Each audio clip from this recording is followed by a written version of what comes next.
అందరికీ నమస్కారం. నేను సర్దార్‌నగర్ గ్రామానికి సర్పంచ్ అభ్యర్థిగా పోటీ చేసి గెలిచాను. అది భారీ మెజార్టీతో గెలిచాను. నేను అస్సలనుకోలేదు. ఇంత మెజారిటీ మా ఊరు వాళ్ళు మా పైన ఇంత నమ్మకం పెట్టుకున్నారు. ఇంత నమ్మకంతో మమ్మల్ని గెలిపిస్తారు అనేది అసలు మేము అనుకోలేదు. చాలా మంచి మెజారిటీ ఇచ్చారు. పోలింగ్ అయిపోయిన తర్వాత కౌంటింగ్ సెక్షన్‌లో గూడా మేము అనుకోలే. ఆ కౌంటింగ్ చేస్తుంటే మా కళ్ళలో నీళ్ళొస్తున్నాయి కంటిన్యూయస్‌గా. అంటే మొత్తం 25, 25 బెండాస్ కట్టి పెడతారు గదా! కౌంటింగ్‌లో. ఆ 25 బెండాస్ లోపల అన్నీ ఇట్లా ఏస్తున్నారు. కత్తెర, కత్తెర అని మా గుర్తునేస్తూ, ఒకటి అక్కడేస్తూ, 2 ఇక్కడేస్తూ, మొత్తం 5 ఇక్కడొస్తే, ఒకటి అక్కడొస్తున్నాయి. అంత మంచిగిచ్చిర్రు మా ఊరు వాళ్ళు మా ఇద్దరి పైన పెట్టుకున్న నమ్మకాన్ని మేమెప్పుడు వమ్ము చేయము. తప్పకుండా మేమిచ్చిన ప్రతి ఒక్క మాట నెరవేరుస్తాము. ఇది మాత్రం గట్టిగా చెప్తున్నా. మా పైన పెట్టుకున్నందుకు, ఇంత నమ్మకం పెట్టుకొని, మాకింత మంచి మెజారిటీ ఇచ్చినందుకు ప్రతి ఒక్కరికి పేరు పేరున శిరస్సు వంచి చెప్తున్నాను. ధన్యవాదాలు. నమస్కారం.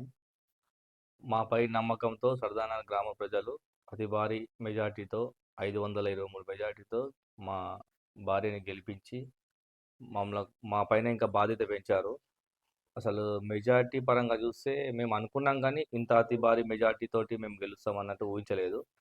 కౌంటింగ్ స్టార్ట్ అయినప్పటి నుంచి ఎండింగ్ వరకు ప్రతి వార్డులో 10 వార్డులు ఉన్నాయి మొత్తం. 1 నుంచి 10వ వార్డు వరకు ఏ వార్డులో కూడా మనకి లీడింగ్ తక్కువ కాకుండా జనాలు మెజార్టీ ఇచ్చారు. ఇంకొకటి మేము ఎలక్షన్‌లో తిరుగుకుంటా కొన్ని కొన్ని సమస్యలను గుర్తించాము. అది మెయిన్ ఏందంటే వాటర్ సమస్య ఒకటున్నది. అది ఇమ్మీడియేట్‌గా ఇప్పుడు చార్జ్ తీసుకున్నాక చేయాలనా, ముందు చేయాలా అనేది మాకు కొంచెం క్లారిటీ లేదు. ఈరోజు అక్కడికే వెళ్తున్నాం ఇప్పుడు సెక్రటరీ దగ్గరికెళ్ళి. ఒకవేళ ముందే చేయగలిగితే ఇప్పుడు రేపు స్టార్ట్ చేద్దామని అనుకుంటున్నాము. ఒక 2 బస్తీలలో కంప్లీట్‌గా వాటర్ ప్రాబ్లమ్ చాలా బాగా పెద్ద ఎత్తున ఉంది. దాన్ని కొంచెం సొంత నిధులతోటి చేయాలనే ఉద్దేశంతోటి పోతున్నాము. ఇంకా మిగతా హామీలు ఉన్నాయి కదా! ప్రభుత్వ సహకారంతో, మండల లీడర్ల సహకారంతో, గ్రామ పెద్దల సహకారంతో ముందుకెళ్తూ ఈ 5 ఏళ్ల పీరియడ్‌లో మా మార్క్ అంటే మా యువతకు ఇంత పెద్ద మెజార్టీ ఇచ్చి గెలిపించిన ప్రజలకు పేరు పేరున ధన్యవాదాలు. అది 100% ప్రతి హామీని నెరవేర్చుకుంటాము. ఇంకా మా నుంచి అయ్యేది ఏదున్నా కూడా పై లెవెల్‌లో అన్ని పార్టీలను కలుపుకొని అందరి సహకారంతో ముందుకెళ్ళి గ్రామాన్ని అభివృద్ధి పథంలో నడిపిస్తాము.